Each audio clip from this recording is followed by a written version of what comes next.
اللہ الرحمن الرحیم۔ السلام علیکم۔ رہنمائے اردو میں خوش آمدید۔ نے جماعت نہم کا سبق نمبر 11 قدر ایاز شروع کیا ہوا ہے۔ پچھلی ویڈیو میں ہم لوگ پیراگراف نمبر 6 اور 7 کی تشریح کر چکے ہیں۔ اس ویڈیو کا لنک جو ہے وہ ڈسکرپشن میں موجود ہے، جس نے وہ ویڈیو نہیں دیکھی اس لنک پر جا کر دیکھ سکتا ہے۔ آج ہم جو ہے اس کا اگلا پیراگراف یعنی کہ پیراگراف نمبر 8 پڑھیں گے، مشکل الفاظ کے معنی، اور اس پیراگراف کی جو ہے وہ تشریح کریں گے۔ یہ پیراگراف بھی جو ہے وہ بورڈ کے پوائنٹ آف ویو سے نہایت ہی اہم پیراگراف ہے، ٹھیک ہے۔ یہ نہیں کہ چھوٹا چودھری یا اس کے گھر والے مہمان نواز نہ تھے، مہمان نواز مہمانوں کی خدمت کرنے والا۔ انہیں صرف اس بات کا یقین نہیں تھا، یقین بھروسہ کہ ان کی مہمان نوازی ماسٹر جی کے موافق مزاج کے مطابق بھی آئے گی یا نہیں۔ بہرحال انہوں نے اپنی تواضع کی ابتدا کی، تواضع، خاطرداری، مہمانداری ابتدا کرنا، آغاز کرنا۔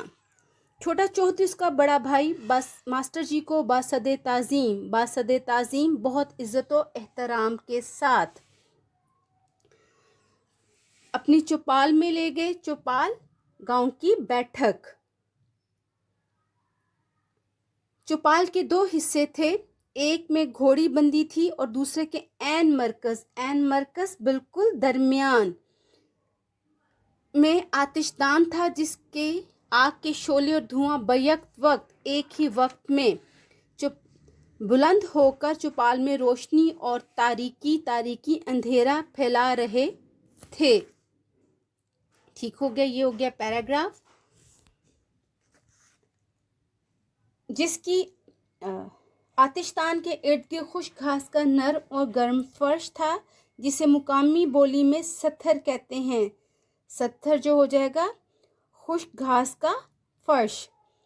گاؤں کے 20-22 آدمی ستھر پر بیٹھے حقہ پی رہے تھے۔ ماسٹر جی داخل ہوئے تو سب کھڑے ہو گئے۔ ماسٹر جی کو آؤ جی خیر نال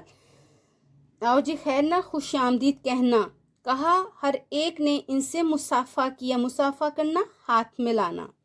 ٹھیک ہو گیا، یہ تھا پیراگراف کی تشریح کا طریقہ ہے۔ سب سے پہلے ہم کٹ مارکر کا یوز کرتے ہوئے اپنے آنسر شیٹ پر ہیڈنگ دیں گے، حوالہ متن پرومیننٹ کر کے بولڈ کر کے لکھیں گے اور اس کو انڈر لائن کریں گے۔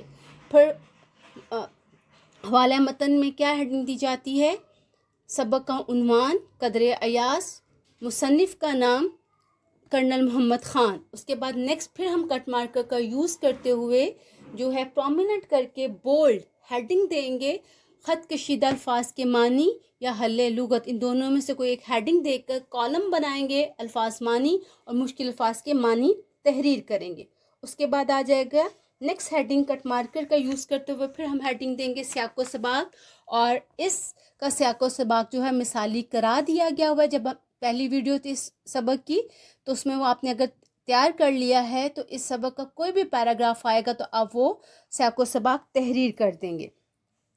اب جو ہے اس پیراگراف کی تشریح، ہیڈنگ دیں گے ہم بولڈ کر کے پرومیننٹ تشریح، اور نیچے ہیڈنگ شروع کریں گے۔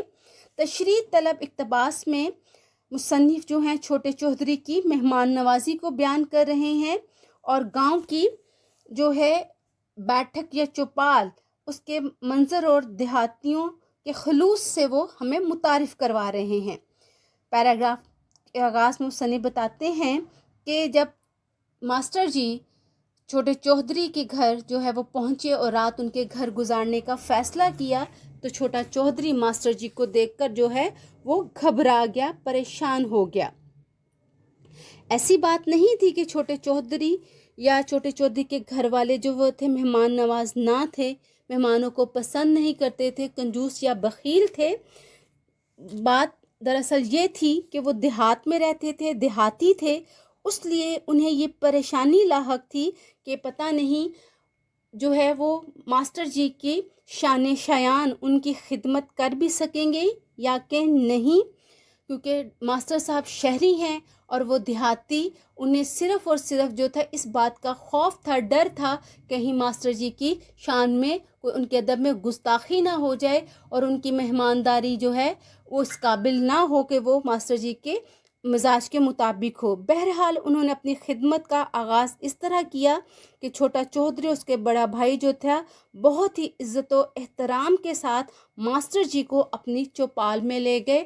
وہ لوگ جو تھے، دیہاتوں میں رواج تھا کہ جب باہر سے کوئی غیر آتا تھا تو اسے گھر میں نہیں بلکہ گاؤں کی بیٹھک جسے وہ چوپال کہتے تھے وہاں پر ٹھہراتے تھے۔ چوپال کی صورتحال یہ تھی کہ اس کے 2 حصے تھے۔ ایک حصے میں گھوڑی بندھی ہوئی تھی اور دوسرے کے بالکل عین درمیان میں جو تھا آتش دان تھا۔ دسمبر کا مہینہ تھا تو آتش دان میں آگ جل رہی تھی۔ آگ کے شعلے اور دھواں ایک ساتھ بلند ہو کر چوپال میں کبھی روشنی اور کبھی تاریکی پھیلا رہے تھے۔ اس آتش دان کے گرد گھاس کا نرم اور گرم فرش بچھا ہوا تھا۔ گھاس کے بنے ہوئے اس نرم اور گرم بستر کو مقامی زبان میں وہاں لوگ ستر کہتے تھے، اور اس ستر پر گاؤں کے 20-22 آدمی بیٹھے ہوئے تھے اور اب ایک دوسرے سے اپنے دن کی رودات جو تھے وہ بیان کر رہے تھے۔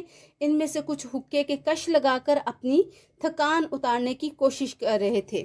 جس ٹائم جو تھے ماسٹر صاحب جو ہے وہ وہاں پہنچے تو انہیں دیکھ کر سارے جو ہے احتراماً کھڑے ہو گئے اور ماسٹر جی کو آؤ جی خیر نل کہا، یعنی ان کو خوش آمدید کہا، اور سب نے باری باری ان سے ہاتھ ملایا اور ان سے ان کے گھر والوں کی جو ہے وہ خیریت دریافت کی۔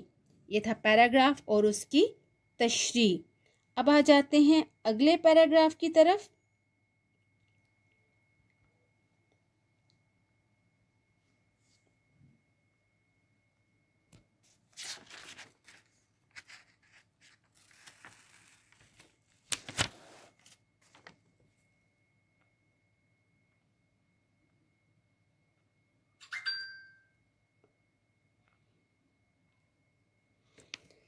پھر ماسٹر جی کے لیے بستر لگایا گیا۔ چودھری نے ان کے لیے اکلوتی ایک ہی تنہا اکیلی ریشمی ریشم سے بنی ہوئی رضائی نکلوائی اور سفید جھالر والا تکیہ بھی جس کے غلاف پر بارہ سنگھے کی تصویر کڑھی ہوئی تھی کڑھائی کی گئی ہوئی تھی۔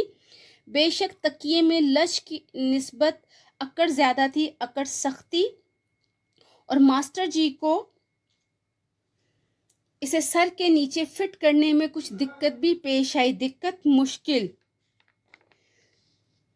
لیکن آخر آرام سے سو گئے۔ صرف ایک مرتبہ آدھی رات کے قریب گھوڑی کے کھانسنے کی وجہ سے انگریزی میں بڑبڑا کر جاگ اٹھے۔ بڑبڑانا منہ ہی منہ میں کچھ کہنا، لیکن برابر ساتھ ہی چودھری اس کا نوکر سو رہے تھے۔ انہوں نے گھوڑی کو چارا اور ماسٹر جی کو دلاسا تسلی دیو۔ پھر صبح تک کوئی قابل ذکر واقعہ نہ ہوا، قابل ذکر جس کا ذکر کیا جائے۔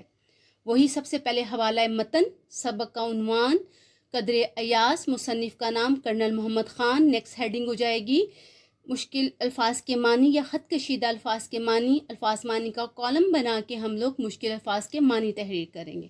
اس کے بعد سیاق و سباق آ جائے گا اور پھر آ جائے گی تشریح۔ زیر تشریح عبارت میں مصنف بتاتے ہیں، اپنے بیٹے سلیم کو بتا رہے ہیں کہ ماسٹر جی جب چھوٹے چودھری کے گھر گئے تو چھوٹا چودھری انہیں دیکھ کر پریشان ہو گیا، لیکن انہوں نے جو ہے بہت عزت و احترام کے ساتھ ماسٹر جی کو گاؤں کی چوپال میں ٹھہرایا۔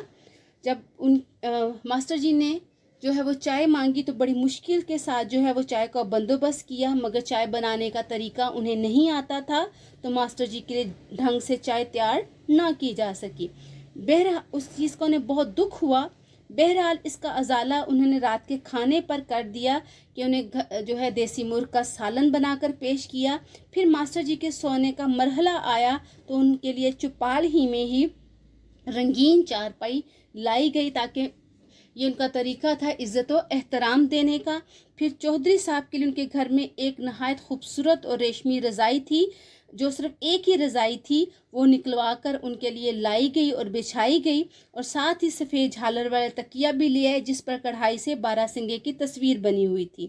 بے شک تکیہ جو تھا نرم ہونے کی بجائے کچھ سخت تھا۔ ماسٹر جی سر کے نیچے رکھنے میں انہیں مشکل بھی ہوئی، تھوڑی گردن کو مسئلہ ہوا، لیکن ماسٹر جی تھکے ہوئے تھے اس لیے فوراً ہی سو گئے۔ صرف رات کو ایک مرتبہ گھوڑی کے کھانسنے سے وہ انگریزی زبان میں بڑبڑاتے ہوئے دوبارہ سو گئے۔ ان کے قریبی چوہدری کا ملازم بھی سویا تھا، انہوں نے اسی وقت جو ہے اٹھ کر گھوڑی کو چارہ ڈالا اور ماسٹر جی کو تسلی دی، اور پھر صبح تک کوئی قابل ذکر واقعہ نہ ہوا۔ یہ تھا پیراگراف اور ان کی تشریح، ٹھیک ہے۔ آگے جو ہے وہ صرف مکالمہ ہی ہے، اور وہ دونوں باپ بیٹے کے درمیان جو ہے گفتگو ہو رہی ہے، تو لہٰذا یہ جو ہے پیراگراف نہیں آ سکتے۔ یہ تھا ہمارا آج کا سبق، یہ بھی مکمل ہو گیا ہے۔ اور آپ جو ہے اس ویڈیو کو بار بار غور سے دیکھیے، الفاظ کے معنی جو ہے وہ یاد کیجئے اور تشریح کی پریکٹس کیجئے۔ جنہوں نے ہمارا چینل ابھی تک سبسکرائب نہیں کیا وہ چینل کو سبسکرائب کر لیں، بیل آئیکن کو پریس کر لیجئے تاکہ آپ کو آنے والے تمام ویڈیو کے نوٹیفیکیشن مل سکیں۔ رہنمائی اردو کے ساتھ جڑے رہیے، کامیابیاں سمیٹیے۔ اللہ حافظ۔